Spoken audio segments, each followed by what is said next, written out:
పవిత్రాత్మ స్వరూపులకు ప్రియాత్మ బంధువులారా, శ్రీ విష్ణు సహస్రనామ స్తోత్ర భాష్యం. గభస్తి నేమి సత్వస్తః గభస్తి నేమి సత్వస్తః సింహో భూత మహేశ్వరః సింహో భూత మహేశ్వరః ఆదిదేవో మహాదేవో ఆదిదేవో మహాదేవో దేవేశో దేవభృద్గురుః దేవేశో దేవభృద్గురుః. గభస్తి నేమిః, ఆయన పేరు పరమాత్మ పేరు గభస్తి నేమిః.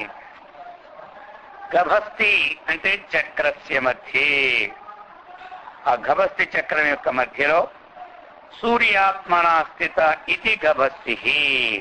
ఏదైతే మనకి చక్రం తిరుగుతూనే ఉంటుంది, శిశుమాల చక్రం అర్థమైంది కదా. ఈ నవగ్రహాల చక్రం ఏమవుతుంది, ఎప్పుడో తిరుగుతూనే ఉంటుంది. ఆ మధ్యలో ఎవరుంటారు, సూర్య భగవానుడు ఉంటారనమాట. అర్థమైందా? దాన్ని గభస్తి చక్రం అంటారు. సాధారణంగా దానికి ఇంకో పేరు మయూక చక్రం అని కూడా పేరు ఉందన్నమాట. అర్థమైంది కదా. మయూక చక్రం అని కూడా అంటారు. రెండు సంస్కృత పదాలే. మయూకం అంటే ఏమిటి? నెమలి. మయూరం అంటే నెమలి ఏమంటారా? కాబట్టి మయూరం అంటారు దానికి, నెమలికి. ఇది ఇంచుమించు మయూకం అనుకోండి, తప్పలేదు. ఏమంటారు? మయూకం అన్నమాట ఇది. కాబట్టి గభస్తి చక్రం అన్నమాట. మనకు తిరుగుతున్న శిశుమార చక్రం అంటారు కొంతమంది. దాన్ని అలాగా శిశుమార చక్రం అని కూడా పేరు. ఈ ప్రకారముగా ఆ మధ్య సూర్యాత్మనా స్థిత, పరమాత్మ ఎలాగున్నాడు అక్కడ? సూర్యుడి రూపంలో స్థితమై ఉన్నాడు. మరి అతడు ఏమిటి మరి? నేమిహి అన్నమాట. అర్థమైంది కదా. అతడు నేమిహి. నేమిహి అంటేనే చక్రం. నేమి అంటేనే అది అనమాట, తీసుకుపోతుంటారు. నేమంటే ఏమిటి? బాగా తిరిగేది అనమాట. అది నేమి. నేమంటే తిరిగేది అనమాట. అందుచేత ఆ ప్రకారంలో మనకి పరమాత్మ ఉన్నాడు. ఏవం ప్రవర్తితం చక్రం ఏమంటారు? ఈ చక్రం తిరుగుతూనే ఉంటుంటారు. ఇది మన ప్రారంభ వశాత్తు ఆ నవగ్రహాలు ఎక్కడెక్కడ ఉండాలో అక్కడక్కడ ఉంటాయి. ఆ చక్రం ఆగదు, తిరుగుతూనే ఉంటుంటాయి. ఈ ప్రకారముగా సత్వస్థ చెబుతున్నారు ఇప్పుడు. సత్వస్థ, సత్వే స్థిత సత్వస్థ. సత్వగుణం ఉన్నవాన్నే ఉంటాడు సత్వస్థ. సత్వగుణం ప్రకాశకం ప్రాధాన్యేన అధిష్ఠతి సత్వస్థ. కాబట్టి సత్వగుణం ప్రకాశకం ప్రాధాన్యం. ప్రధానంగా ఏమిటి అంటే సత్వం, శుద్ధ సత్వమే పరమాత్మ స్వరూపం అన్నమాట.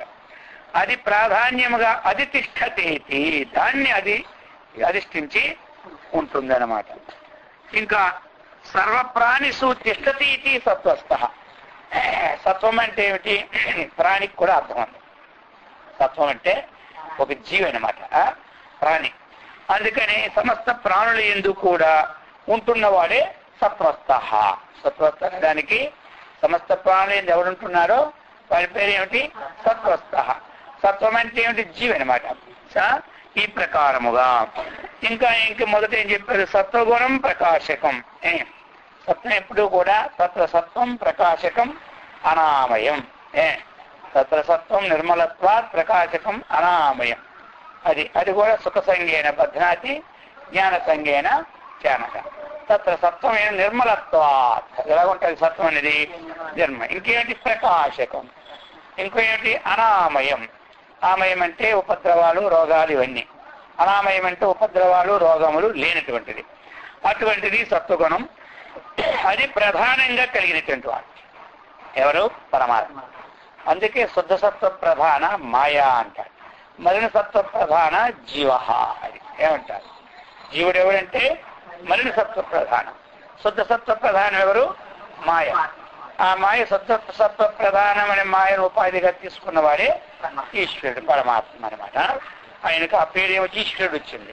మలిన సత్వ ప్రధానంగా తీసుకున్న వారికి జీవుడు అని పేరు వచ్చింది. కాబట్టి ఇప్పుడు ఇతనేమిటి? శుద్ధ సత్వ ప్రధానమైనటువంటి వాడు. సింహ సింహ విక్రమశాలిత్వాత్ సింహమత్ సింహ అంటే సింహం అంటే సింహం వలె సింహుడు అంటే సింహంగానే అది కేవలం ఇతర సింహము కాదు. ఎందుకు? విక్రమశాలిత్వాత్ ఆయన యొక్క పరమాత్మకుని ఉన్నత విక్రమం ఇంకా లోకంలో ఎవరికి ఉండదు ఏమి. అందుచేత అన్నింటిలో కూడా గొప్పవాడనమాట విక్రమం, పరాక్రమం. భూత మహేశ్వర భూతానాం మహాన్ ఈశ్వర భూత మహేశ్వర అని చెప్తున్నారు. భూతేన సత్యేన సైవ పరమః మహానీశ్వర ఇది భూత మహేశ్వర. రెండు అర్థాలు ఇచ్చారనమాట. భూతానాం మహాన్ గొప్పదైనటువంటి ఈ భూతములు ఉన్నాయి, పంచభూతాలన్నిటికి కూడా అధిపతి అనమాట. ఇంకా భూతాలన్నటువంటి జీవులందరికీ కూడా భూతాలే అంటే సమస్త ప్రపంచము భూతాలు. కాబట్టి భూత శబ్దానికి ఏమిటి? పంచభూతాలు. వీటికి కూడా ఇతడు మహాన్ గొప్పదైనటువంటి ఈశ్వరుడు. రెండవది ఇంకేమిటి? ఈ యొక్క సమస్త జీవులకి కూడా గొప్పవాడిగా ఉంటున్నాడు. ఇంకా ఏమిటి? భూతేన అంటే సత్యేన, ఇంకా సత్యము ద్వారా సయేవ పరమః అతడు నాశరహితమైనటువంటి వాడు కాబట్టి అతడే గొప్పవాడు. అందుచేత మహాన్ ఈశ్వర ఇటువా భూత మహేశ్వర. ఆ ప్రకారముగా సత్యవంతుడు కాబట్టి ఆ ప్రకారముగా కూడా ఈశ్వరుడి పేరు తనకి వచ్చింది. అది ఈ ప్రకారంగా రెండు అర్థాలు మనకి చెబుతున్నారు. ఇంకా ఏమిటి? సర్వభూతాన్ని అధీయంతే. తర్వాత నామం ఏమిటి? ఆదిదేవ. తర్వాత నామం ఆదిదేవో మహాదేవు కదా. ఆదిదేవ అన్నమాట. సర్వభూతాన్ ఆదీయంతే ఇది ఆది. ఆది అంటే ఏమిటి? ఆదివారం అంటాం. ఆదివారం అంటే ఆది అంటే మొట్టమొదటి వారం అనమాట. ఆదివారం అంటే వారాల్లో మొట్టమొదటి ఉంది కానీ ఆది అని పేరు పెట్టాం. అదే తెలియదు. ఆదివారం అంటే అదేదో ఆదివారం అనుకుంటారు. 7 రోజుల్లో ముందుంది కాబట్టి ఈ కారణం చేత ఆదిగా అది ఒక పేరేమో ఆదినారాయణ అన్నట్టుగా ఏమంటారు. కాబట్టి ఆదివారం అనమాట. సరే, ఆదివారాది అంటాం. అలాగనే ఇక్కడ చెప్తున్నారనమాట. ఏంటి చెప్తున్నారు? సర్వభూతాన్ని సమస్త జీవుళ్ళు కూడా ఈయన మొట్టమొదటి వాడు కాబట్టి ఆయన తర్వాత వచ్చాయి కానీ ఆయన కంటే ముందు ఇవి రాలేదు. అందుకంటే ఆది అని పేరు వచ్చింది అనమాట. ఆయన పేరు ఎందుకు వచ్చింది? ఆది. మరి ఆదిశ్చ అసో దేవశ్చేతి ఆదిదేవ. ఏ ఆది అయితే ఉన్నాడో అతడే దేవుడు. ఏ ఆది అయితే మొట్టమొదటి ఉన్నాడో ఆయన విడిపించి ఇంకొకటి దేవుడు లోకం లేడు. ఆయనే దేవుడు కాబట్టి ఏం పేరు వచ్చింది? ఆదిదేవ. ఆదిశ్చ అసౌ దేవశ్చ అంటే ఆదిదేవ అంటే ఆది ఒకడు దేవుడు ఒకడు కాదు. అసౌ ఇది కర్మధారయ సమాసంలో అభేదం కాబట్టి ఆదిదేవ అతడే దేవుడు. అది ఆయనే. మహాదేవ సర్వాన్ భావాన్ పరిత్యజ్య ఆత్మజ్ఞానయోగైశ్వర్యే మహతి మహీయతే తస్మాదుచ్యతే మహాదేవ చెబుతున్నారు. మహాదేవ అన్నారు అంటే సర్వాన్ భావాన్ పరిత్యజ్య. వివిధమైన భావాలు ఉంటాయి మనకి, ఉండవా? రకరకాలమైన భావాలు. ఈ తెల్లవాళ్ళని సాయంకాలానికి ఎన్ని భావాలు ఉంటుంటాయి. అడుగు తీసి అడిగేసరికి ఓ భావం పడుతుంటుంది అనమాట. అర్థమైందా? ముందుకే స్వభావం, వెనకేస్తే ఓ భావం, ఇంట్లోకి వెళ్తే ఒక భావం, వీధిలోకి వెళ్తే ఇంకో భావం, ఎవరి నుంచి మాట్లాడితే ఒక భావం, వాళ్ళు వెళ్ళిపోతే ఇంకో భావం. అర్థమైందా? ఈ భావాలు ఉన్నాయా? అనేక రకరకాలైన భావాలు ఉంటుంటాయి. ఈ భావాలన్నీ చేస్తే ఈ భావాతీతుల్ని మనం తెలుసుకోలేకపోతున్నాం. తెలుస్తుంది అందరికీ. భావాలు ఉన్నందువల్ల ఆ భావాతీతుడు ఎవడో మనకి కనపడాలి. భావాలు పోతే కదా అతీతుడు కనపడడానికి. తెల్లారేసి ఈ భావాల్లోనే సరిపోతుంది మనకి. తెల్లారేసి ఏం వండుకోవాలా, ఏం కూర తెచ్చుకోవాలా, ఎక్కడికి వెళ్ళాలి, ఇవాళ ఏమిటి పదార్థాలు, ఇవన్నీ ఏమిటి భావాలే. అందులో జీడిపప్పు లేకపోతే లేదని భావం, కిసిపిసి లేకపోతే లేదని భావం, బజారుకి వెళ్తే తేవాలని భావం, లేకపోతే అందరూ ఏమనుకుంటారు ఒక భావం. అర్థమైంది కదా, ఎన్ని భావాలు ఉంటుంటాయి మనక. ఈ ప్రకారం ఈ భావాలను మించిపోయి ఆ భావాతీతిని మనం. అయితే ఇతను ఎవడు మరి ఇతను ఎవరు? ఈ మహాదేవుడికి ఏమిటంటే ఏ భావం ఉండదు.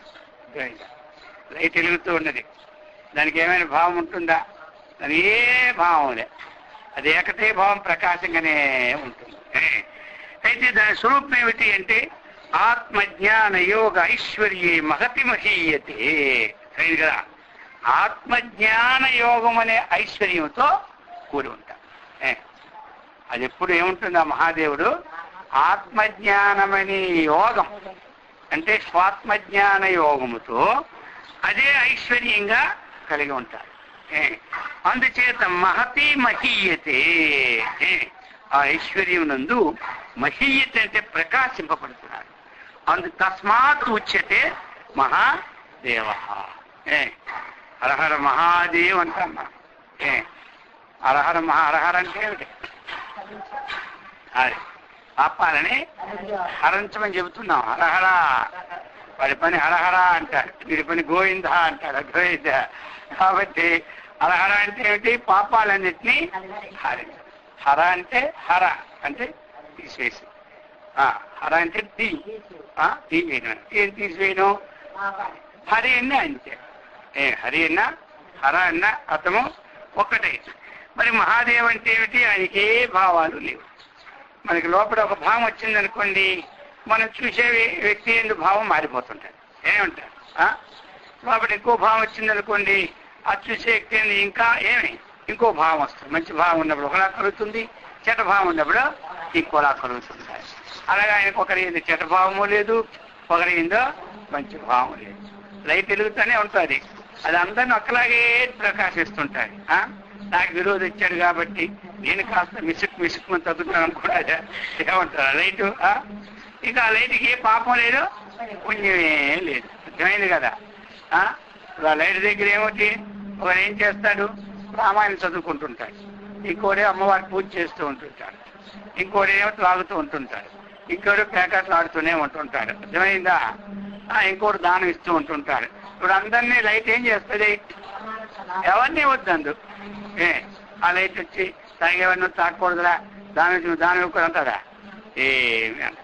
ఇప్పుడు దానికి ఏ భావాలు లేవు. కాబట్టి ఇప్పుడు లైట్ ఏమైంది? మహాదేవుడు అయిపోయింది. అర్థమైందా?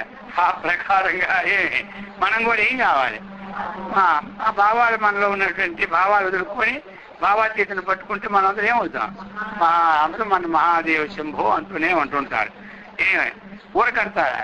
ఎవరైనా చదువుకోకుండా సామాన్య ఒకటి స్టెటస్కోప్ వేసుకుని పోతుంటాడు ఒకడు. ఆయన డాక్టర్ని పిలుస్తారా? పిలిచినాడు ఒకడు కొంప తీసి నీ చేతి మాత్రం వైకుంఠ యాత్ర అయిపో. కాబట్టి స్టెటస్కోప్ చేసుకున్నాను పిలిచాడు అనుకో, ఏమవుతారు?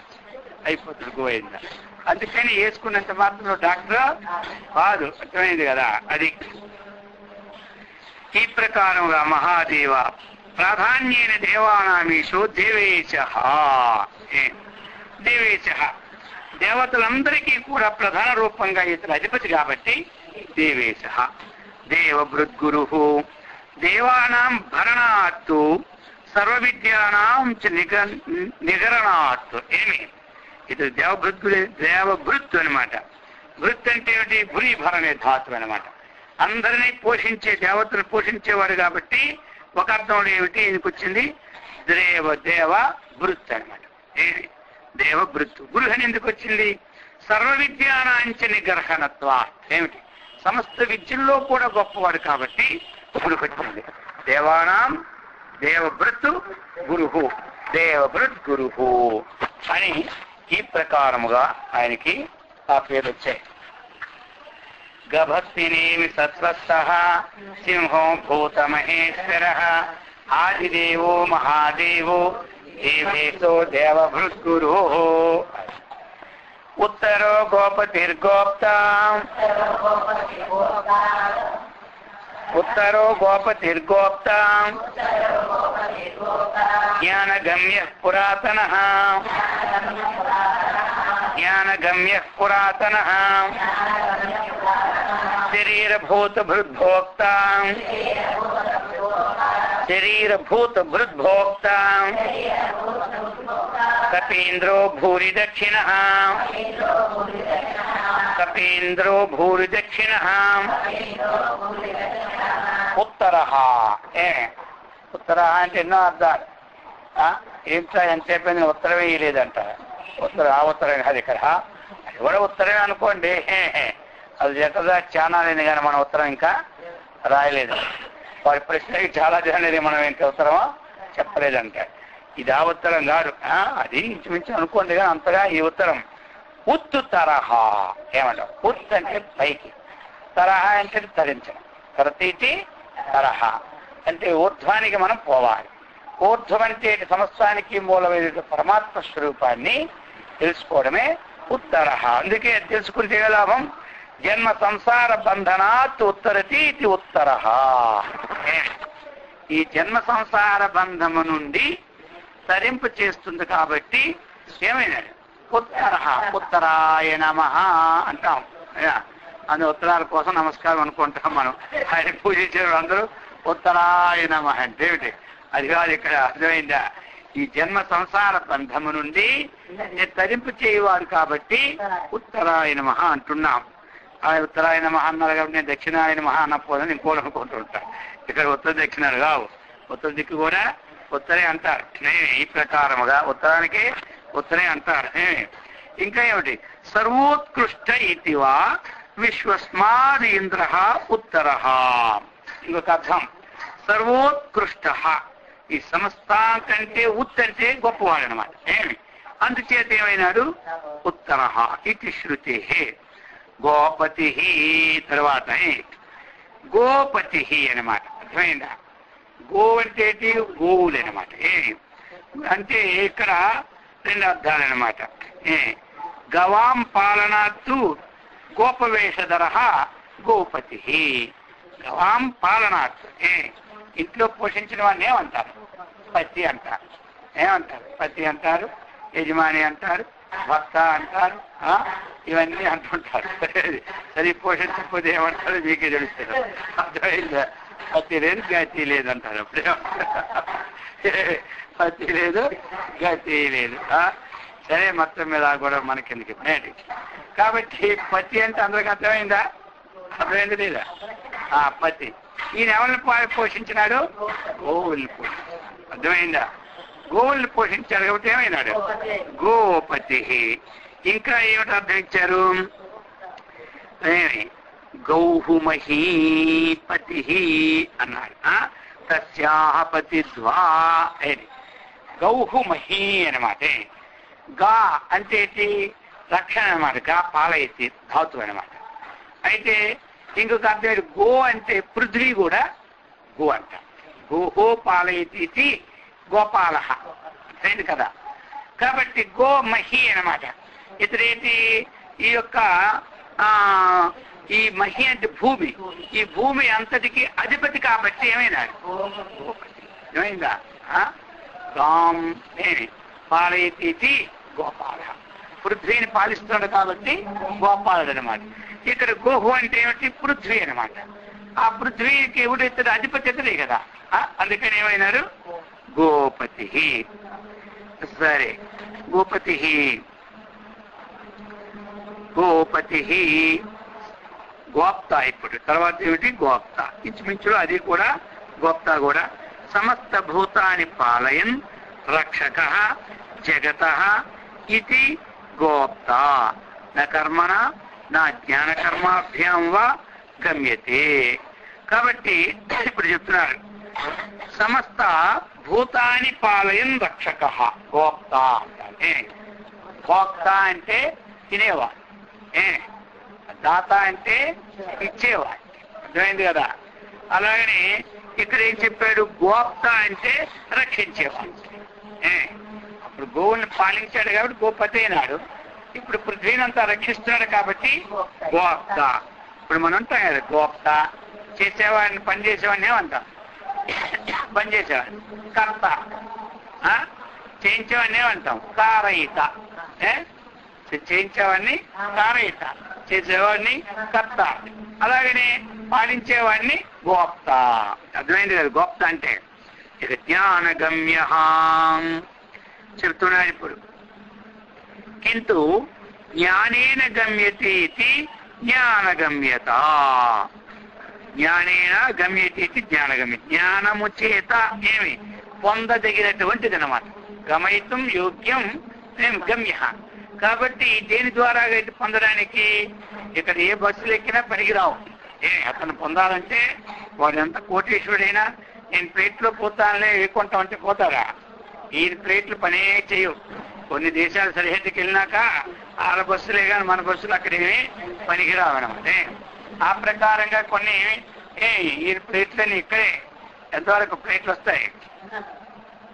ఎంతవరకు? అక్కడి వరకే, శ్మశానం వరకే మన ప్లేట్లు. అర్థమైందా? ఆ తర్వాత మన ప్లేట్లు మన లెటర్లు చల్లవు. అర్థమైందా? ఇక్కడంటే ఉత్తరమా దక్షిణమా అంటే రెండు ఉంటే ఏదో చెల్లుతుంటుంది. అక్కడ మాత్రం ఉత్తరమా చల్లదు, దక్షిణ చల్లదు. ఆ ప్లేట్లు కానీ ఈ టికెట్లు పనిచేయనమాట. అందుచేత అక్కడ ఏంటి ప్లేట్ ఉండాలి? జ్ఞానమే మనకి ఏం గమ్యం. మనం ఆ జ్ఞానం అనేది ఆయన దగ్గరికి వెళ్తాం. కర్మ చేసామనుకోండి, జ్ఞానం సంపాదించుకోండి. ఆయన కొంతమందిని పెట్టున్నాడు అక్కడక్కడ, ఇంద్రుడిని చంద్రుడిని వాళ్ళని దేవతల్ని, వాళ్ళ దగ్గరికి వెళ్ళి వెళ్ళిపోస్తుంటాం. జ్ఞానం అనే టిక్కలు తీసుకుంటాం, అక్కడ పోతాం, డైరెక్ట్గా ఆయన దగ్గరికి పోతాం. ఈ కర్మ పూజలు టిక్కలు తీసుకుంటుంటే ఇక్కడికి పోతుంది. ఈ టిక్కట్లు చల్లవని లేదు చెల్లుతాయి. అర్థమైందా? ఇవన్నీ చెల్లే టిక్కట్లే మనం చేసే పనులు. అక్కడ పోయి ఆ దేవలోకంలో కొన్నాళ్ళుండి ఆ టికెట్ కింటే ఆ టికెట్ మీద ముద్దు రాసేస్తాడు. ఎంత టైం అనమాట. లేకపోతే వెళ్ళేవాడు అందరూ 15 రోజులు కూర్చుంటారు బస్సు వెళ్ళి. ఇంకా ఆ బస్సు మీద పోవక్కర్లేదా? యాత్రలకి మొదటి టైం చెప్తారు. ఈ టైం నుంచి ఈ టైం ఈ ఊరు వచ్చారు, లేకపోతే లేదని చెప్పేస్తారు మొట్టమొదట. ఆ ప్రకారంగా టికెట్లన్నీ కూడా ముందే మనకి ఉంటుంది దాని మీద. ఇక్కడ మన టికెట్ తెలియదు కానీ దేవలోకంలో టికెట్లు ఎప్పుడు ముందే ఉంటారు. వెళ్ళేది ఎప్పుడు, వచ్చేది ఎప్పుడు. మన టికెట్లు మాత్రం ఇవ్వడు, వచ్చేది చెప్పడు, వెళ్ళేది చెప్పడు. అర్థమైంది కదా? ఎందుకు చెప్తే మానవుడు పంపించేస్తుంది తెలిసిపోయింది వాడికి. అర్థమయ్యా? ఏదో చెప్పారు అనుకోండి, నేను ఇంకెలాగా పోతాను కాబట్టి కొడుకు తండ్రికి పడలేదు అనుకో, వాడి కింద పైసలు ఇవ్వాలి. ఇప్పటి నుంచి రోజు కాజు కిస్మిస్ తింటానని అనుకో మొదలు పెడుతుంది అనమాట. ఎన్నాళ్ళు ఉంటుందో తెలియదు కాబట్టి డబ్బులు మిగులుతాయి మన కోసం. ఏమంట? లేకపోతే ఆ డబ్బు కూడా మిగులుతుడా. అర్థమైందా? అందుకని చెప్తున్నాడు అనమాట. ఇప్పుడు జ్ఞానగమ్య పురాతన పురాతన కాలీన అపరిచ్ఛిన్నత్వాత్ పురాపి భవతీతి పురాతన. అదేమిటి? ఆయన పురాపి అంటే సృష్టి పూర్వం ఏకమేవ ఆసీత్ సదే సౌమ్య ఇదమగ్ర ఆసీత్. పూర్వం సృష్టికి పూర్వం కూడా ఉన్నటువంటి వాడు అతడు. అయితే మరి సృష్టి వచ్చి ఇన్ని కాలాలు జరిగిపోయినాయి కదా, కలియుగం అనేక యుగాలు జరిగిపోతున్నాయి, అనేటువంటి కల్పాలు జరిగిపోతున్నాయి, అనేక జరుగుతున్నాయి కదా. మరి ఏం జరిగిపోతే ఇవి జరుగుతుంటే ఆయన నష్టం లేదంటే కాలేన అపరిచ్ఛిన్నత్వ, ఒక కాలం చేత ఆయన నష్టమైన వాడు కాడు. అందుచేత ఆయన పేరు ఏమొచ్చింది? పురాతన ఆయన మహా అంటాం. అంటే మన ప్రియమర్తులు ఎప్పటి నుంచో ఉన్నవాడు అయ్యా అని మనం అర్థం అన్నమాట. నీకెప్పుడు నష్టం లేదయ్యా అని చెప్పాలి. అదనమాట భావం చేసుకోవాలి. పురాతన శరీర భూత భృత్తు చెప్తున్నారన్నమాట. శరీరారంభక భూతానాం హరణాత్తు ప్రాణరూపధర శరీరభూత భృత్తు. ఏమి? శరీర ఆరంభక భూతానాం. శరీరాన్ని ఎప్పుడైతే ప్రారంభించినామో, గర్భవాస నుంచి బయటకు ఎప్పుడు వచ్చినామో అక్కడి నుంచి వాళ్ళకేం చేస్తారు? పోషించగలిగిన ఆహారాన్ని మానవులకే కాదు సమస్త జీవులకి, పశుపక్షాదులకి, మానవులకి, అందరికీ ఎవరైతే పుడుతున్నారో వాళ్ళందరికీ ఏం చేస్తున్నారు? అందరికీ తగిన ఆహారాన్ని ఇస్తున్నారు. కాబట్టి ఆయన పేరు ఏంటి? శరీరభూత భృత్తు. భృత్తు ఎక్కడ వచ్చినా మరి పోషించేవాడిని అర్థం అనమాట. అందుకని అందుకు భరణాత్తు ప్రాణరూప ఇకన శరీర భూత భృత్తు శరీరారంభక భూతానం భరణాత్తు ప్రాణరూపధర. ఏమి ప్రాణరూపాన్ని ధరించి ఈ విధంగా శరీరభూత భృత్తు. ఇంకా ఏం చెప్పినారు మరి? భోక్త పాలకత్వాత్తు భోక్త పరమానంద సందోహ సంభోగాద్వా భోక్త. పాలకత్వాత్ అందరినీ పాలిస్తున్నాడు కాబట్టి భోక్త. ఇంకా ఏమిటి? పరమానంద సందోహ సంభోగాత్తు. ఏమి? ఆ పరమానందమైనటువంటి తత్వంలో ఎల్లప్పుడూ ఉన్నవాడు కాబట్టి వీడు భోక్త. ఆనందాన్ని అనుభవించేవాడు, ఆనందాన్ని ఇచ్చేవాడు కాబట్టి ఇక్కడ అనుభవించేవాడు లెక్క అన్నమాట. ఇప్పుడు ఆనందంలోనే ఉంటున్నాడు. కపీంద్ర కపిశ్చ అసో ఇంద్రశ్చేతి కపీహి అని చెప్పినాడు. ఏమి? ఈ ప్రకారముగా మనకి కపీంద్ర అని పదాన్ని ఇచ్చారు. ఇక్కడ ఏమిటి? కపి శబ్దం చేత వరాహము అని తీసుకుంటున్నారు. అయింది కదా. ఇంద్ర శబ్దం చే శ్రేష్టము కాబట్టి అన్న అర్థాలు మనకు వచ్చినాయి. కావున వరాహ రూపధరుడు పరమేశ్వరుడే ఎవరు? కపీంద్ర అని మనం సంకీర్తనం ఉన్నదనమాట. ఎందుకు? వానరులకు ప్రభు ఎవరు? ఇంకొక అర్థం తీసుకున్నాం అనుకోండి. మరి కపీలు అంటే కోతులు కదా, వీళ్ళ ప్రభువుడు రఘురాముడి పరమాత్మ. ఆ ప్రకారంగా ఏమైనాడు? కపీంద్ర. అలాగైనా రెండు విధాలు కూడా తీసుకువచ్చే ఆయన అని చెప్పుకొచ్చారు. కపి భూరి దక్షిణ. ఈ ప్రకారముగా భూరి దక్షిణ. హోరయ అంటే బహ్వయ. భూరి అంటే ఏమిటి? అనేకమైన. భూరి విరాలు అంటారు కదా. యజ్ఞ దక్షిణ ధర్మ మర్యాదాం దర్శిత యజ్ఞం కుర్వత విద్యంత ఇది భూరి దక్షిణ. అయింది కదా. ఈయన ఏం చేస్తాడు? యజ్ఞాన్ని చేయించేటప్పుడు అనేకమైనటువంటి దక్షిణ రూపంలో మనము మన చేతి ఇప్పిస్తూ ఉంటుంటారు. అర్థమైందా? ఎందుకోసమని? ధర్మ మర్యాద. ఏదైనా ఒక మనం చేసినప్పుడు ఓ ధర్మానికి మర్యాద అన్నమాట. ఏమిటది? మర్యాద. అందుకని ధర్మ మర్యాదను ప్రదర్శించడానికి యజ్ఞము చేయించు యజ్ఞ దక్షిణ విశేషముగా నిత్యవాడు. ఏమి? అందుచేత ఈయన పేరేమొచ్చింది? భూరి దక్షిణ. అది ఎందుకు భూరి దక్షిణలు అంటే మరి ఎక్కడ సంతృప్తి ఎక్కడ మనం ఉన్నదానితో సంతృప్తి పడవాలి. అయితే అలాగని మరీ ఏమి లేకుండా చెయ్యి. ఏమంటారు? తత్కాలంలో వాళ్ళు తృప్తి పొందారనుకోండి, అందరికీ తృప్తి వస్తూ ఉందన్నమాట. ఈ ప్రకారముగా ఏమి చెప్తున్నారు? ఉత్తరో గోపతిర్గోప్త జ్ఞానగమ్య పురాతన శరీరభూత భృద్భోక్త కపీంద్రో భూరి దక్షిణ. సోమపో అమృత తపః సోమపో అమృత తపః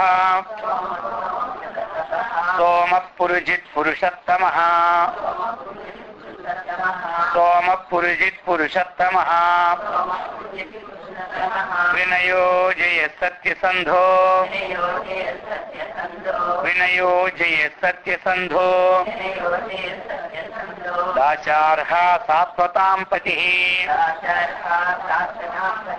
దాచార్హ సాత్వతాం పతిః. ఇప్పుడు ఇంకొక శ్లోక రూపంలో మనకి ఆయన వర్ణిస్తున్నారు. సోమం పిబతి సర్వయజ్ఞేషు యష్టవ్యః దేవతారూపేణేతి సోమపః అని చెప్పారన్నమాట. అర్థమైంది కదా. సోమపానం చేస్తారు కాబట్టి దీనికి సోమం పిబతి. పిబతి అంటే ఏమిటి? త్రాగడం. ఎక్కడిది అంటే సోమం అన్నటువంటిది ఒక లత ఉందన్నమాట. ఏమంటారు? సోమం అన్నటువంటిది ఒక లత. ఆ లత తీసి ఆ లతలో రసం తీస్తారు. ఆ రసంతో హోమం చేస్తారు. మనం ఇప్పుడు ఎలాగైతే కొన్ని నెయ్యితో చేస్తున్నామో, కొన్ని పండ్లతో చేస్తుంటామో, కొంత తేనెతో చేస్తుంటామో, అలాగని సోమలత అనేది ఒక లత అన్నమాట. అందుకని అటు దాన్ని సోమయాగం అంటారు. సోమయాగం భగవద్గీతలు అంటాడు కదా, త్రిభాగం పటమానస్తు గంగా స్నాన ఫలము సరస్వం చెప్పమానస్తు స్వామయాగ ఫలం. ఏమి మన 6వ అధ్యాయం చదివితే లేక 6వ వంతు చదివితే ఏమైంది? సోమయాగ ఫలం. అది సోమయాగం అంటే సోమము అన్నటువంటిది ఒక రసం, ఒక లత, ఒక తీగ. ఆ లత నుంచి రసం తీస్తాం, తీసిన తర్వాత అది చేస్తాం. చంద్ర సంబంధమైనటువంటి యోగం అన్నమాట. అందుచేత ఈ ప్రకారముగా ఏమి స్వామం పిబతి సర్వయజ్ఞేషు యష్టవ్య, దానికి సంబంధించిన యజ్ఞాల్లో యష్టవ్య అంటే ఆరాధ్య దేవతా రూపేణితి సోమపః. అది ఇక అమృతపః. సోమపః అయితే అమృతపః. స్వాత్మామృత రసం పిబన్ అమృతపః. అమృతపః అంటే ఏమిటి? స్వాత్మామృత రసం పిబన్. ఏమంటారు? స్వాత్మ అంటే ఏమిటి? తన యొక్క పరమానంద రసీకమైనటువంటి రసాన్ని ఎప్పుడు ఆయన శ్రవించే ఉంటారు. తాగడం అంటే ఆ స్వరూపమే అయింది. స్వాత్మామృత రసం పిబన్ అమృతపః. మరి మనం అమృతపలు కావాలంటే ఏమిటి? ఆ యొక్క తన యొక్క ఏ స్వరూపమో ఆ స్వరూపాన్ని అనుసంధానం చేసుకుంటుంటుంటే మనకి అది మృతరహితమైనటువంటి అమృత స్వరూపమైనటువంటి రసము సేవిస్తూనే ఉంటుంటాయి. అందుచేత అది చెప్పారనమాట. అమృతపః అసురైః హ్రీయమానం అమృతం రక్షిత్వా దేవాన్ పాయయిత్వా స్వయమపి పిబతి ఇతివా అని చెప్పారు. ఇంకా స్వామ శబ్దానికి ఇస్తున్నారు. స్వామ వచ్చింది కదా మనకి. ఇప్పుడు అమృతం అయిపోయింది. అమృతం అంటే ఇక్కడ 2 విధాలు మళ్ళీ చెప్పుకొచ్చారనమాట. ఒకటి స్వాత్మరసము పిబన్ అమృతపః. ఒకటి తన యొక్క స్వస్వరూపంలో ఉద్భవించినటువంటి రసం. రెండవది ఏమిటి అంటే మనకి రాక్షసుల ద్వారా క్రీమానం అమృతం రక్షిత్వా అంటే ఏమిటి? అటువంటిది పోకుండా వాళ్ళకి ఏం చేశారు? ఎందుకంటే వాళ్ళు అయితే ఇప్పటికే వాళ్ళకి 66 మాయలు ఉన్నాయి. ఇక అది ఇచ్చారంటే వాళ్ళని జయించారు, వీరు పడదు. కాబట్టి అది వారికి కాకుండా దేవతలకు అందించి తాను కూడా తాగుతున్నాడు. కాబట్టి అమృతపః అని పేరు ఒకటి. అమృతపః. సోమః ఇంకో సోమ పదం ఉంది. సోమరూపేణ ఔషధి పోషయన్ సోమః. ఔషధి అంటే ఆ లతని చక్కగా ఆ సోమ రూపంలో ఉన్నటువంటి చెట్లని తన యొక్క చంద్ర రూపంలో ఉన్న ఔషధుల ద్వారా వాటిని చక్కగా పోషిస్తున్నాడు. కాబట్టి అదేమైంది? సోమః. అదే ఇదే అనమాట ఈ సోమరసం అనమాట. దాన్ని సోమపానం అంటారా? భగవద్గీత చెప్పే సరళం చెప్పానస్తూ సోమయోగ ఫలం లభే. సోమపానం చేసినటువంటి తృప్తులు అవుతారు. ఇంకా కొంతకాలం శాశ్వతంగా ఎక్కడ ఆ యొక్క దేవలోకంలో ఉంటారు. అది ఈ ప్రకారముగా. ఇంకా ఏమిటి? ఉమయా సహిత శివ సోమః. అది వెళ్ళదీసేమాట. ఉమయా సహవర్తతి ఇది సోమః అని చెప్పారు. అర్థమైంది కదా? ఇక్కడ ఏం చెప్పాడు? సా ప్లస్ ఉమ. మధ్యలో ఏమొచ్చింది? గుణసంధి వచ్చింది అనమాట. గుణసంధి వచ్చి సో అయిపోయింది. సా ప్లస్ ఉమ. అలాగా. లేకపోతే ఇంకోలాగా ఉమయా సహవర్తతి ఇది సోమః అంటే శివుడు ఆ స్వరూపంలో కూడా సోమ శబ్దం వర్తిల్లిస్తుందని చెప్పుకొచ్చారు. ఇక పురుజిత్తు పేరు ఏమిటది? పురుజిత్తు. పురూన్ అంటే ఏమిటి? బహూన్. పురు శబ్దానికి ఏమిటి? బహూన్ అర్థమట. ఇంద్రో మాయావి పురురూపయ్యతే అని సూచన అన్నమాట. ఇంద్ర మాయాభి ఆ యొక్క పరమాత్మ ఈ మాయ ద్వారా లేదా అక్కడేమిటి? ఇంద్ర అంటే ఏమిటి? ఇంద్రజాలం మహేంద్రజాలాలు ఉన్నాయి కదా మనకి కర్తాస్త్ర కంపెనీలు. ఆ ఇంద్ర అని అక్కడ తీసుకోవాలన్నమాట. అక్కడ ఇంద్రో మాయాభి తన యొక్క ఏదైతే నేర్చుకున్నాడో ఆ మాయ చేత పురురూపు అన్న. పురురూపు అంటే అనేక రూపాలు. అదేదో తలుపేస్తాడు, ఆ తలుపు తీసేస్తాడు సర్కస్ లో.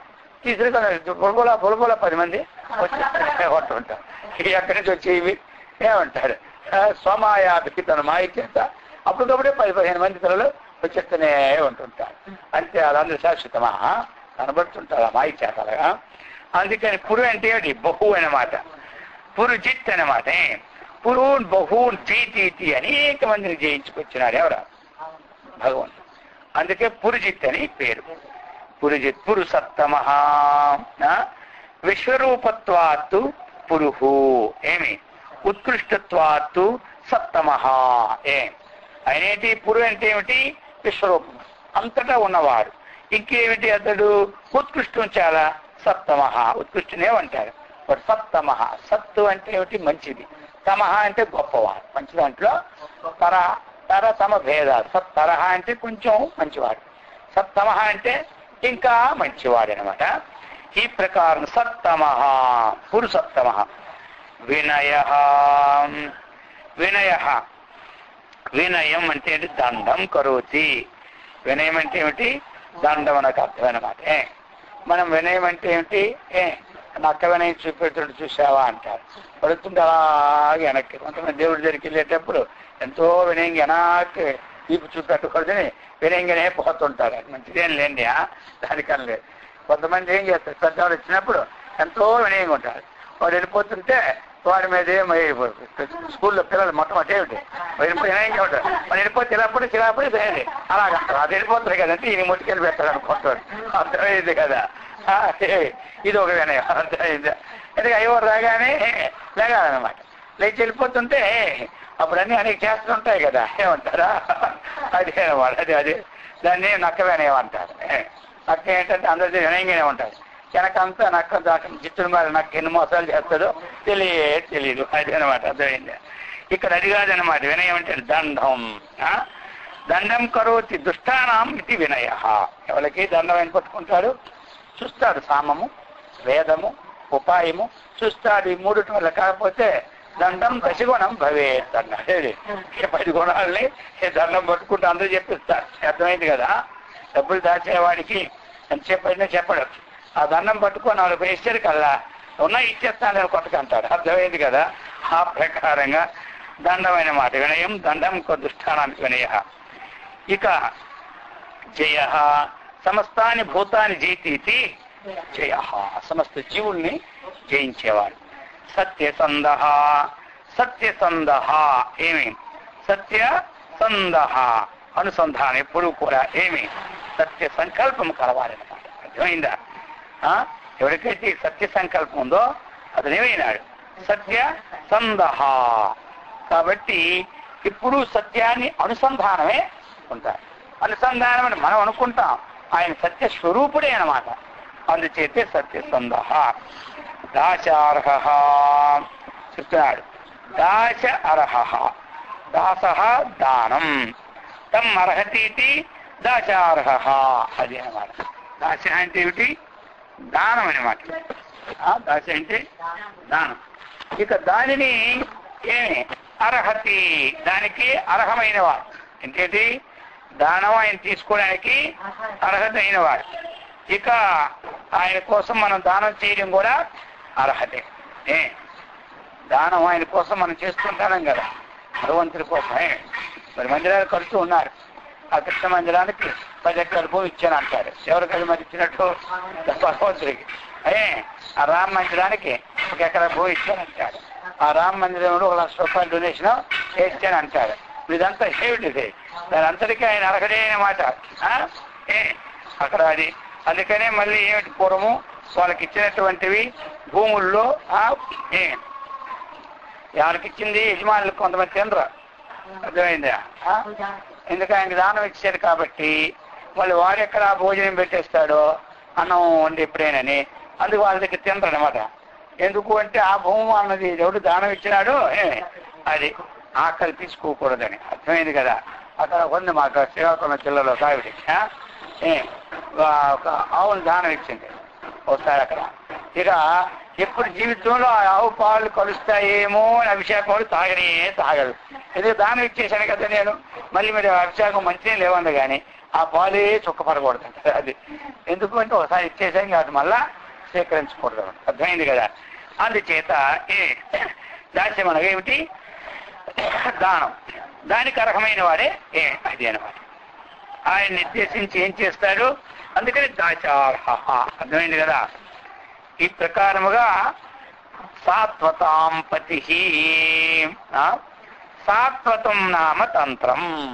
సాత్వతం నామ తంత్రం సాత్వతం పేరేంటి ఏమిటి? తంత్రము అని మాట. తంత్రం పదం సాత్వత్ తేషాం పతి యోగక్షేమకర ఇది సాత్వతాం. తంత్రం అంటే ఏమిటి? శాస్త్రం అన్నమాట. అర్థమైందా? తంత్రం అంటే ఉపాయము. పంచతంత్రాలు అంటారు. పంచతంత్రం అంటే 5 ఉపాయాలు అన్నమాట. ఏమిటి? తంత్రం అంటే శాస్త్రం అన్నమాట. తంత్రము అంటే ఏమి? ఏదైనా తంత్రశాస్త్రం, అనేకమైనటువంటి గారడీలు, మాయలు, ఇవన్నీ కూడా తంత్రాలే అనమాట. అర్థమైంది కదా? వీళ్ళు భలే తంత్రం ఉందరా అంటుంటారు. అర్థమైందా? ఏమంటారు? భలే తంత్రం ఉందంటే భలే ఉపాయమో ఉండదు అక్కడ, అంతేగాని ఇంకేం లేదా? ఇంకోటి తంత్రాలు ఏమి ఉండవు తంత్రం ఉందంటే. అందుచేత ఇటువంటిది ఏమి? శాస్త్రానుసారంగా దాని పేరేమిటి? సాత్వత్తు. కాబట్టి ఈ ప్రకారముగా సాత్వతాంపతి, అటువంటి ఏమి శాస్త్రాలన్నిటికీ కూడా దేవుడు అధిపతి అనమాట. ఎందుకు? ఆ శాస్త్రాలన్నీ సర్వంగా రక్షించేవాడు. సోమకాసుడే రాక్షసుడు ఈ శాస్త్రాలన్నీ పట్టుపోయినాడు. పట్టుకుపోతూ అప్పుడు ఏ రూపం ఎత్తినాడు? మత్స్యావతారం ఎత్తినాడు. ఎత్తి నీ సోమకాసుడిని తెలిసి మళ్ళీ తీసుకొచ్చినాడు. ఈ విధంగా ఆయన మళ్ళీ రక్షించడం అంటే ఏంటి? ప్రజల ద్వారా ఈ రూల్స్ ని చక్కగా ప్రవేశపెట్టి వారి చేత ఆచరణలో పెట్టి వారిని తీర్చిదిద్దేటట్టు చేసేవాడే ఇతడు. సాత్వతాం పతి. సోమపో అమృతప సోమ పురుజిత్ పురుషోత్తమ వినయో జయ సత్యసందో దాచార్హ సాత్వతాం పతి. జీవో వినయతా సాక్షి జీవో వినయతా సాక్షి ముకుందో అమిత విక్రమ ముకుందో అమిత విక్రమ అంభో నిధిరనంతాత్మా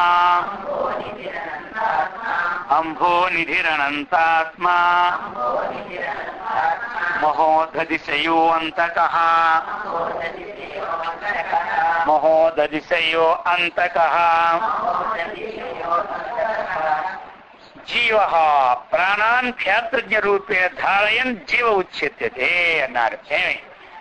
ఈ ప్రాణాలన్నీ ఎక్కడ? క్షేత్రం జానాతి క్షేత్రజ్ఞ. క్షేత్రం తెలుసుకున్నవాడు ఏమంటారు? క్షేత్రజ్ఞుడనమాట. ఆ ప్రకారముగా ఈ ప్రాణాన్ ఈ ప్రాణములన్నీ కూడా ధారణ చేసేవాడు. మరి ధారణ చేసేవాడు ఒట్టి శరీరము ధారణ చేయదు. ఒట్టి శరీరంలో ప్రాణాలు ఉంటాయి, అంతవరకే. ఇంద్రియాలు ఉంటాయి, కళ్ళు ఉంటాయి, అన్నీ ఉంటాయి. అన్నీ మనం తయారు చేసేసాం. కరెంట్ లేకపోతే ఏం నడుస్తుంది? పిండిలో మిల్లులో అన్ని పప్పు వేసేసాం, అన్ని వేసాం, మనుషులు పెట్టేసాం, అక్కడ అవి డొక్కు కింద పెట్టాం. ఏం పెడితే ఏం లాభం? ఆ ప్రకారంగా ఆ ప్రాణాలని ధరించిన యంత్రం ఉండాలన్నమాట. అందుకని దీనికి ఏం పేరు వచ్చింది? జీవ. అది జీవ ఉచ్యతే. జీవనేటి ఆ ప్రాణధారణ చేసినటువంటి రూపంలో ఉన్నాడు కాబట్టి ఈయన పేరు జీవుడు. వినయతా సాక్షి. వినయత సాక్షి. వినయత్వం వినయత తాంచ సాక్షాత్ పశ్యతి ప్రజానీం వినయత సాక్షి. ఇక్కడ మనకేమిటి చెప్తున్నారు? మరి ఎన్నో పనులు చేస్తూ ఉన్నా, మరి ఆ పనులన్నిటినీ ఎవరో చూస్తున్నారు? వినయత అసాక్షి అన్నమాట. వినయత అంటే ఇక్కడ పేరు ఇచ్చారు. అసాక్షి అంటే ఏమిటి? సాక్షి అంటే తెలుసు, సాక్షి అంటే తెలుసు. మరి సాక్షి కాని వాడిని ఏమంటారా? తెలుసుకోలేడు. అసాక్షి అంటే ఏమిటి? సాక్షాత్ ద్రష్ట కానివాడు. అర్థమైంది కదా? ఇక్కడ అది చెప్తున్న విశేషం ఏమాట. అంటే ఎట్లా మరి మనము కానివాళ్ళము అంటే, ఏదైతే మనకి ఆత్మ కంటే అధికమైనటువంటిదే, అది బుద్ధి కంటే అతీతమైన వస్తువు ఉందో దాన్ని ఎప్పుడు మనము దర్శించలేము. బుద్ధికి సంబంధించిన విషయాన్ని మనం దర్శిస్తాం. ఆ బుద్ధి కంటే అతిరిక్తమైన వస్తువుని మాత్రం ఎప్పుడైనా దర్శించగలమా? దర్శించలేము. దర్శించలేము. అందుచేత మనమందరం ఏమైనా అసాక్షి అయినా, మనందరం ఏమైనా అసాక్షి అయినా, ఆ అసాక్షిత్వ స్వరూపమే పరమేశ్వరుడు. సాక్షి అంటే ఏమిటి? అక్షీణ సహవర్తతి ఇది సాక్షి. నేత్రములతో కూడి ఉన్నటువంటి చూసింది ఏమిటి? సాక్షి. అందుకే సాక్షి గోపాలు అంటాం కదా. ఆ ప్రకారం ఇది అసాక్షి అనమాట. ఇది పరమాత్మ నేత్రముల చేత గాని ఏ ఇంద్రియముల ద్వారా కూడా ప్రత్యక్షం కాని వాడు కాబట్టి అసాక్షి. కాబట్టి వినయత అంటే ఏమిటి? అసాక్షి. అసాక్షాత్ ద్రష్ట ఆత్మ అతిరిక్తం వస్తున్న పరిస్థితి ఇత్యర్థ. అది అనమాట. ముకుంద. ముకుంద అంటే ఏమిటి? ముక్తి. ము అంటే ముక్తి అనమాట.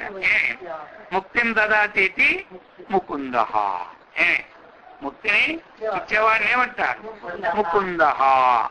కాబట్టి ముకుంద అంటే ఏమొస్తుంది? మనకి ముక్తి వస్తుంది అనమాట. అది. ఇక ముకుంద అమిత విక్రమ వృషోధరాదిత్వాత్ సాధుత్వం అక్షర సామ్య నిరుక్తానాం ముకుంద. ముకుంద శబ్దానికి ఆ విధంగా అర్థాలిచ్చారు. అమిత అపరిచ్ఛిన్న విక్రమాశ్రయ. ఏమి ఇక్కడ చెప్తున్నారు? అమిత అంటే ఏమిటి? మితం అంటే ఓ పరిచ్ఛిన్నం. అమిత అంటే అపరిచ్ఛిన్నం, అంతటా వ్యాపించినటువంటిది. ఇంకా ఎలాంటిది? విక్రమాన్ త్రయ. అర్థమైందా? విక్రమాః త్రయ విక్రమాశ్రయ. విక్రమ అంటే ఏంటంటే అంతటా ఆ వామనులాగా మూడు లోకాలు కూడా వ్యాపించిన వాడు. త్రయ అంటే మూడు లోకాలు. విక్రమాః త్రయ. విక్రమాః మూడు లోకాలన్నీ కూడా చక్కగా వ్యాపించి ఉన్నవాడు కాబట్టి ఆయన పేరు ఏమొచ్చింది? అమిత విక్రమాః. అది అనమాట. మామూలుగా అయితే ఏమి ఆయన వ్యాపించలేడు. మరి విక్రమం అంటే ఇంకేమి తీసుకోవాలి? మనకున్న శౌర్యము, ధైర్యము, అనేకమైన గుణాలు కూడా విక్రమంలోకి వస్తాయి. ఇవన్నిటినీ ఉన్నవాడు అనమాట. ఈ వీటిల్లో ఇతరుల కంటే ఈయనే గొప్పవాడు. ఇక అంభో నిధి చెప్తారు. పాద విక్షేపాః అస్య అమితం విక్రమ. అంబాంసి దేవాదయో అస్మిన్ నిధీయంతి ఇది అంభో నిధి. కాబట్టి అంబాంసి అంటే రెండు పదాలు ఇక్కడ ఇచ్చినారన్నమాట. అంబాంసి అంటుంటే అంబహ అనే పదానికి జలమని ఓ పదం ఉంది. అర్థమైందా?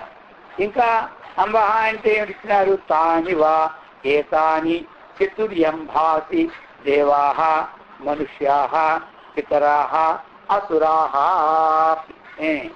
కాబట్టి ఈ అంబశబ్దార్థములు ఏమిటి? దేవతలు ఒక శబ్దం, మనుష్యులు ఒక శబ్దం, పితరులు ఒక శబ్దం.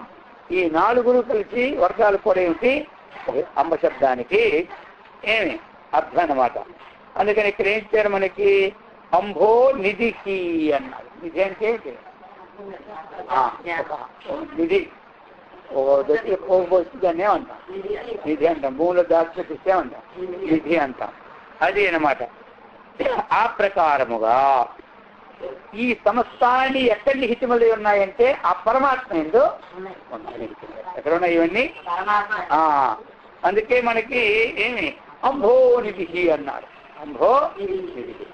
ఇంకోటి అంబస్తంత అంటే జలము. జలం నిధి ఏమిటి? సముద్రం. అంబోనిది అంటే సముద్రం ఒకటి. ఇక్కడ అంబోది అంటే దేవతలు, మనుషులు, మన యొక్క పశువులు, పక్షులు ఇవన్నీ కూడా 4 వర్గాలుగా పిత్తలు విభాగించి ఈ అన్నిటికీ ఏదైతే స్థానమో అది అంభోనిధి. అర్థమైందా? అది అంభోనిధి. అనంతాత్మా చెప్తున్నారు. అనంతాత్మా దేశత కాలత వస్తుత అపరిచ్ఛిన్నత్వాత్ అనంత అంటే అనంతమైన అంతము కానివాడు. అనంత అంటే అంతము కానివాడు. మనకి ఏదైనా మనకు ఒక అంతం ఉంటుంది. మన గ్రామం ఎక్కడ వరకు అంతము అంటే తిరిగి 4 ఏళ్ళు ఉంటాయి. మన ఇల్లు ఎంతవరకు అంతం అంటే ఇంతవరకు అంతం ఉంటుంది. మనకున్న భూముడు ఎంతవరకు అంతం అంటే అంత ఉంటుంది. అలాగే మన రాష్ట్రం ఎంతవరకు అంటే చెబుతాం. అలాగే మన దేశం ఎంతవరకు చెబుతాం. అలాగా ఈ దేశం వరకు అంతం అయిపోతే ఇంతవరకే పరమాత్మ ఉన్నవాడు కాదు. అంతం ఒక కాలం మనకు ఉంటుంది. మనకెంతో ఒక కాలం 60 ఏళ్ళు, 100 ఏళ్ళు, 120 ఏళ్ళు. అర్థమైంది కదా? అక్కడితో మన శరీరానికి అంతం అయిపోతుంది. శరీరం పోయినంత మాత్రం ఆత్మకి అంతం కాదు. దేశం చేత కాలం చేత వస్తువు, ఇప్పుడు వస్తువులు ఉన్నాయి అనేక రకరకాలు. ఆ వస్తువులు ఇవి ఉంటే రేపు పోతాయి. పోవడం అంతము. ఆ అంతం వస్తువు పోయినంత మాత్రం పరమాత్మ పోడు. అందుచేత అనంతహా అని చెప్తూ ఉన్నారు. అనంతాత్మ అని. ఇంకా ఏం చెప్పారు? మహోదధిశయో అంతకః. మహోదధిశయ ఏమి? మహా ఉదధిశయ అదేనమాట. ఏమి? మహా ఒక పదం, ఉదధి గొప్పదైనటువంటి ఉదధిశయ, అంతం మహోదయ చెప్తున్నారు ఇప్పుడు మనకి. సంహృత్య సర్వభూతాని ఏకార్ణవం జగత్కృత్వ ఇది చేతే మహోదధిమితి. ఏమి? సంవృత్య ఎట్లా ఇతను సమ్యక్ వృత్య సంవృత్య సమస్త భూతాలని అల్లై కాలంలో తన ఎందుకు చక్కగా తీసుకుంటారు. ఎట్లా? ఏకార్ణవం. ఏమి? అర్ణవము అంటే సముద్రం అన్నమాట. ఒక పెద్దది నీటితో నిలినటువంటిది మహాదశి అంటారు, సముద్రం అంటారు. అటువంటి ఈ సంసారం మహా అర్ణవం అన్నమాట. అంటే ఏమిటి? సంసారార్ణవం. ఏమి? సంసారం అనేది పెద్ద సముద్రం. అలాగే ఇక్కడ చెబుతూ ఉన్నారు మహాదధి, మహా ఉదధి. ఉదధి అంటే ఏమిటి? సముద్రం అయిందా. అందుచేత అటువంటి ఏకార్ణవం జగత్కృత్వ ఈ సమస్త భూతాలన్నీ కూడా ఒకే సముద్రమునందు, అంటే ఏమిటి? ఒకే స్థితి ఎందు జగత్తంతా కూడా కృత్వా. భిన్న భిన్నంగా ఉన్నటువంటి ప్రపంచంలో ఎన్ని వేల కోట్లు ఉన్నాయి, 100 కోట్లన్నీ. ఇవన్నీ నదులన్నీ ఎలాగ ఒకే సముద్రంలో కలుస్తున్నాయో జీవులన్నీ కూడా ఒకే దాంట్లో కలుస్తున్నాయి. కాబట్టి అందుచేత చెప్పుకొచ్చారనమాట. ఇది చేతే, అది ఏమి? చేతే చేయాటే చేతే. కాబట్టి చేతే అంటే నిద్రపోవడం అనమాట. అర్థమైంది కదా? చేతే అంటే ఏమిటి? నిద్రపోవడం అంటే ఏమిటి? అందులో లైన్ అయిపోవడం. అందుకని మహా ఉదధి చేయ, మహా గొప్పదైనటువంటి ఉదధి సముద్రమునందు, చేయ అంటే క్షీణించడం అనమాట. అన్ని కూడా లైన్ అయిపోతాయి. అందుచేతకి మహా ఉదధి చేయ అని పేరు వచ్చింది. ఈ ప్రకారముగా చెబుతూ ఇంకా ఏం చెప్పాడు మరి? అతడు అంతకః. ఏం చెప్పారు? అంతకః. ఇక అప్పుడు ఏం చేస్తారు? ఈయన అందరినీ వీళ్ళ యొక్క జీవితం అక్కడ ఎంతవరకు దాన్ని అంతం చేస్తారు. అందుచేతే అటువంటి సముద్రంలో వీళ్ళందరినీ లైన్ చేసుకోవడమే అంతం. ఆ అంతాన్ని చేసేవారు. అందుకని ఈ ప్రకారముగా మరి ఇటువంటి విశేషణాలన్నీ మనకి ఈ యొక్క స్తోత్రంలో తెలుస్తుంటాయి. అర్థమైంది కదా? నామాలు ఉచ్చరిస్తున్నప్పుడు ఈ స్తోత్రాన్ని కాస్త వచ్చిన చదువుకుంటే చక్కగా మనకి భావం వ్యక్తమవుతుంది. కాబట్టి అందరూ కూడా ఇటువంటి భావాన్ని చక్కగా తెలుసుకొని అందరూ సత్కర్మనిష్ఠులై, భగవద్భక్తులై, ఆత్మజ్ఞాన సంపన్నులై బ్రహ్మానందముతో విరాజిల్లినట్లు ఆ గురుదేవులు శ్రీకృష్ణ పరమాత్మ మనందరికీ సదా రక్షించు. ఓం సహనావతు సహనౌ భునత్తు సహ వీర్యం కరవావహై తేజస్వినావధీతమస్తు మా విద్విషావహై. ఓం శాంతి శాంతి శాంతి. హరి ఓం తత్సత్.